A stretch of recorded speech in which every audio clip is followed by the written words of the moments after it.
here we have a Disney Mirrorverse Mickey Mouse. Now, I wasn't quite sure exactly what this Mirrorverse business was when picking up this action figure. The reason I picked it up was because it was extremely cheap at Ross. I think it was like about $3. I couldn't say no. It was a Mickey Mouse. I don't have like any good representation of Mickey in the display there. So I thought this was kind of fun. It's a nod to the Sorcerer's Apprentice Mickey, it seems, but also with kind of like this Mirrorverse skin over it. And doing a little bit of research, the Mirrorverse is a mobile game, which I don't know if it exists still anymore, if it's popular or anything like that, but from what I understand of it, it's just like you take Disney characters and then make them like beefy, tanky, and with like just chock full of a lot of weapons so that they can do battle. So I'm going into this pretty blind. I'm wondering if there's going to be any sort of like code for the game in here or anything like that, but a couple things that kind of stick out to me are just the packaging on it. It does look pretty cool. It's kind of like what I imagined Epic Mickey was when they showed a lot of concept art for that before it became the Wii game. Let's just get this out of the package. This is a McFarlane's Toys action figure. I'm not too familiar with that world, so this is also kind of an introduction to not only a random toy line, but also McFarlane Toys a little bit. So, no better time than the present. So here we have him off the card. He's still in his blister bubble, and I think it's just going to take a little bit of popping out here to get him free. Oh my. Okay, so the cape is stuck on there. Is that something that can come off? No. I think we just kind of rip this apart. Here we go. We have our Mickey Mouse. He is a support figure. Again, whatever that means within the context of the game. This one hand right here has a peg inside of that, so I can put his magic spell there. And if that slots in just nicely, I guess it just kind of goes one way, and it loosely fits in there. I wouldn't say this is like the most secure fit I've ever noticed in an action figure or a toy. I'm trying to move his feet. You can see here, like, I'm not quite sure how he stands. I'm really not quite sure how he stands. There is no articulation at the ankle, so I'm guessing he makes a triangle between the tips of his toes, so he's on his tippy toes, but then also his cloak. This kind of main robe that he's wearing, and then his cape goes over all of it. Again, for the $3, I'm not too disappointed. There are some really nice paint details here.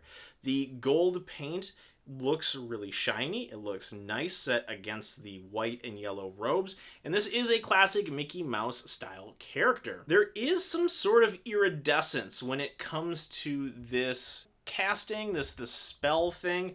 It looks nice, and it's a little hard to come across on camera, but in the light, it just shines right, and you get that iridescence. I'm guessing, again, this is something similar in the game. I'm trying to look at some of the other articulation here. So his arms do move up and down. It's just on a rotation here, and then his wrists do move like this as well. There's no hinges. There's no ball joints from what I can tell. It's all just disc joints that keep him all together. We'll put him aside. There was a card inside of the packaging. I want to see what that's about, see if there's any sort of code, special code that goes with the game, or what was the game, and we'll check that out. Now, initially, I wasn't quite sure if this was part of the packaging or if this was a card, but when I looked on the back, there were some stats here, and unfortunately, there was like some tape on that. I'm glad that the card is glossy so that it didn't rip off, but there is a biography here, and I'm curious to see what it says about Mickey. As a boundless dreamer with eternal optimism, Mickey makes those around him feel like anything is possible. While many in the Mirrorverse seek to harness stellar magic, Mickey has already mastered it, calling upon its potent forces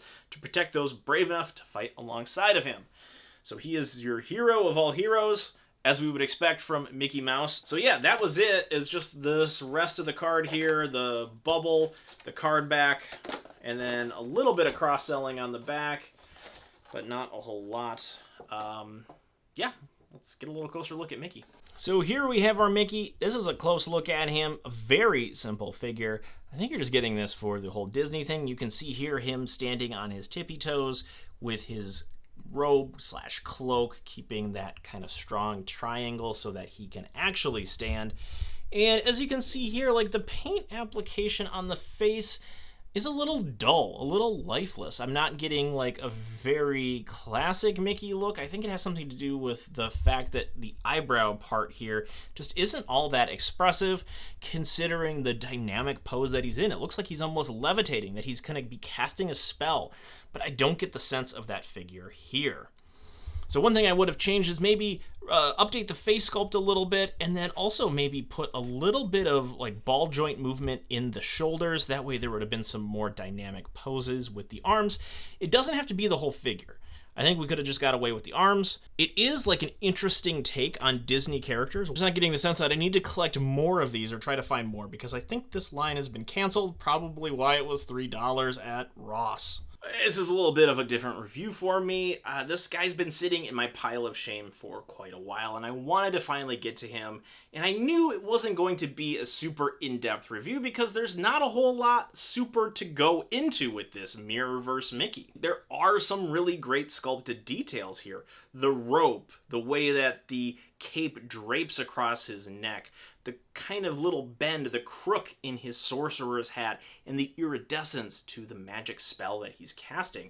These are all great details. And oh yes, even like the paint applications on his cape, they all look great. But when we look at the actual figure, when we look at the sculpt of Mickey Mouse, it doesn't necessarily match like the vibe that I'm getting from this more gritty, this more fantasy, this more combat-focused Mirrorverse. I'm not quite sure how many waves this series got, which is kind of an interesting thing, right? Like, this ties into like a larger question of toys that are based on mobile games. I think we all understand, we all know as toy collectors that mobile games, that digital properties are taking over and making toy sales a lot harder to make. So trying to reverse that trend, because we're not seeing cartoons of this guy at all, we're only seeing him in a mobile game, to try to bring that into the physical space was a noble idea. It was a good idea.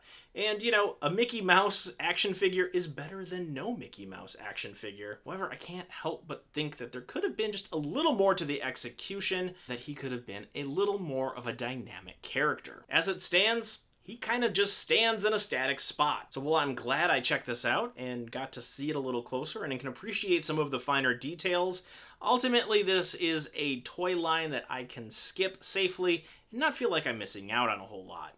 Well, I want to hear from you. What do you think about the Mirrorverse Disney line? And is this Mickey maybe not the best example from it? If you have collected some of these other action figures, let me know if there's anybody that I should check out. I love learning about toy lines, even if I'm not actively collecting them. If you'd like to take a look at some interesting toy lines, something that might not be your typical like mainline release from a big giant toy brand, kind of want to follow along, hit that subscribe button here on YouTube, because I cover a lot of 6-inch scale action figures, a lot of pop culture stuff from retro, modern, all that, and then also Nerf blasters. Of course, Nerf blasters. Thank you so much for watching. That's it for me and Mirrorverse Mickey. We'll see you next time.